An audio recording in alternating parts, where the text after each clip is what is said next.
right, DeMonze, let's get right to the story that is sweeping the sports world, which is a kind of hard foul. I mean, my God, people. Everyone take a breath. So Go ahead. Chennedy Carter of the Chicago Sky obviously fouled the crap out of Caitlin Clark. And it sparked a lot of controversy. People were saying that her teammates didn't back her up. They're complaining about the reffing. Caitlin Clark doesn't seem to make a big deal about it. She seems to be rolling with the punches, quite literally. But what are your thoughts? Why is everybody else making a big deal on it?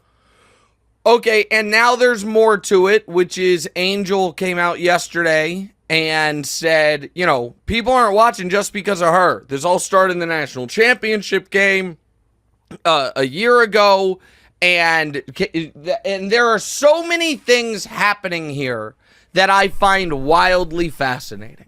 So what you have is two groups colliding, and it is creating this vortex of uncomfortable takes. So one group is not familiar with how sports media covers sports and athletes. So that group, for instance, yesterday saw Angel Reese gave a quote where she seemingly ends the quote with, you know, they're not just watching because of one person. They're watching because of me too. And the quote ends. And it's like, wow. Well, I mean, that's kind of, you know, more me than we. What about your teammates? What about the other rookies? But then she went on immediately after that, if you extend the quote another 10 seconds, to say, you know, there's a lot of us, and talk about the rookie class as a whole, kind of Caitlin excluded, it would appear. That's fine.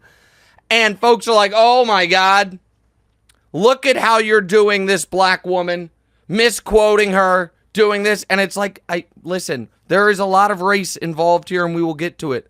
But I promise it is not a woman thing or a black thing. It is a sports media thing where if you give the internet and sports aggregators a piece of a quote that can be used against you, it will be used against you. That is unfair. It is not great. It is why you have to be very careful of the sports media aggregation site or accounts. But that is not unique to Angel Reese. That is simply unique to social media and how sports are covered. You then have, so there's these folks who don't really know how the sports media sausage is made that think things are wildly unfair, which they might be wildly unfair, but it's kind of just how sports are covered in 2024. Then you have a group of people that feel like, in my opinion, I should basically be able to have any opinion on this topic, and you should thank me for having an opinion on the topic, because I usually don't talk about this topic. So the fact that I'm talking about it means if you're criticizing me for talking about it, you're in the wrong, because I should just be getting credits and plaudits and flowers for talking about it. And those two groups are going to rip each other apart. And I'm going to stand on the sideline and say, shit. It just seems to me like something we have seen before in sports. Now, again, there is a clear racial dynamic to this that must be acknowledged.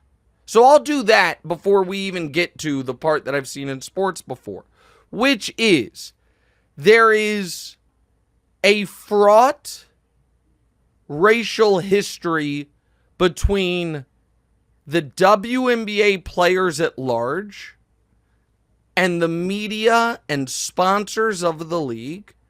This is a overwhelmingly black league that a wildly disproportionate amount of its most famous players ever have been white players.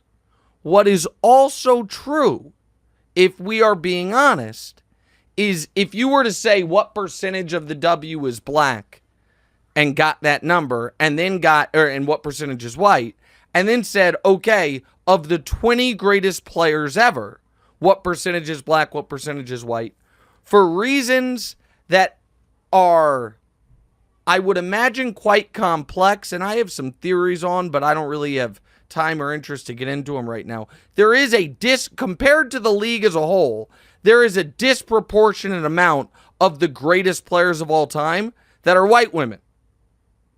And so there is so that is true. What also is true is amongst the greatest players of all time, the white women have seemed historically to been marketed and pushed and gotten more media love than the black women, which is why Paige Beckers a few years ago at the ESPYs, I thought gave an amazing speech when she won Female Athlete of the Year, when she essentially got up there and said, when she was playing at UConn before she tore up her knee, saying, hey, I appreciate all of this, but this is a league that has been mostly built by black women, and people that look like me consistently get these awards, and we need to be aware of that and try to maybe right those wrongs moving forward, even though Paige Beckers was deserving of the award and one of the baddest college basketball players of her era before she got hurt and this new group of players came along. And by the way, Paige is still one of the great college basketball players. She played Caitlin in the Final Four. That was the push-off game, the bad foul call at the end of the game, or the illegal screen, I think it was. And she'll continue to be awesome next year. So there is all of that going on here, right? And that is real. It is real that Caitlin being portrayed as the conquering hero and Angel being portrayed as the villain last year in college basketball, even though Angel's team won, there was a lot of race to that. You cannot act like the LSU team, overwhelmingly black, Bayou Barbie, Flauget, who's a rapper, and then the mostly lily white Iowa team, that there wasn't racial dynamics at play. Of course there were. And we can be adults and acknowledge it. But I just kind of call it how I see it. And I see a lot of race involved here.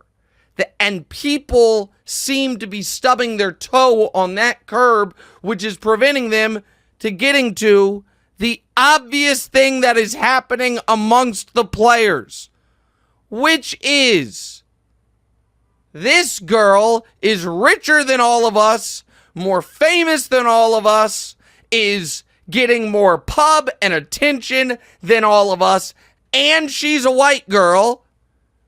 And you know what? That's bullshit. Our team beat her team in the national championship game, and she is the one that became super famous. With all that said, it's not because the other piece of it is she is the best. Of all the rookies, she's the best. Of the draft class, she's the best. Of the college basketball players last year, she was the best. So it is when LeBron James got drafted, before they even drafted him, when the Cavs won do you know what I'm going to talk about here, DeMonte? You're laughing. Or are you just laughing because I'm bringing up LeBron? Go ahead, though. Well, it's a good comparison. I get it. So here's the thing. The Cavs win the draft lottery. They have Ricky Davis and Darius Miles on the team. The team is terrible. That's how they win the draft lottery. Yes. And those guys are like, yeah, man, LeBron can help ride our wave. You know what I mean? He can ride our bandwagon. I don't think a high school kid's going to come in and make a big difference, but we'll see. Those were his teammates. You know why? Because he had just gotten an $80 million deal from Nike that nobody was talking about the Cavs. The Cavs were like, damn it, this is BS. We're better than him. We're older than him. We're more established than him. And there was legitimate jealousy from his own teammates. Now, fortunately, we didn't have to deal with the extra level of race on this one because it was all black guys in the discussion here. All right. I can only imagine what that would have been if all of the LeBron stuff. Well, that's an interesting story. This is what, 50 years ago? LeBron's entire career as exact identical, except he's a white dude. I wonder how so many things would be different. But it wasn't there. That's not complicated. Rookie hazing is not complicated. And hard fouls in sports are not complicated. Now, is it interesting that Aliyah Boston didn't immediately come to Caitlin Clark's aid? Yeah, it is. That is interesting. It's noteworthy.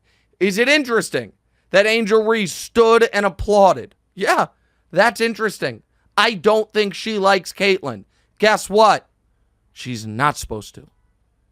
And this whole idea that everyone should be like feting Caitlin Clark, the other competitors, like, oh, we're all going to make more money thanks to you. We're all getting all these accoutrements. There's that word again. Thanks to you. That is not how athletes work.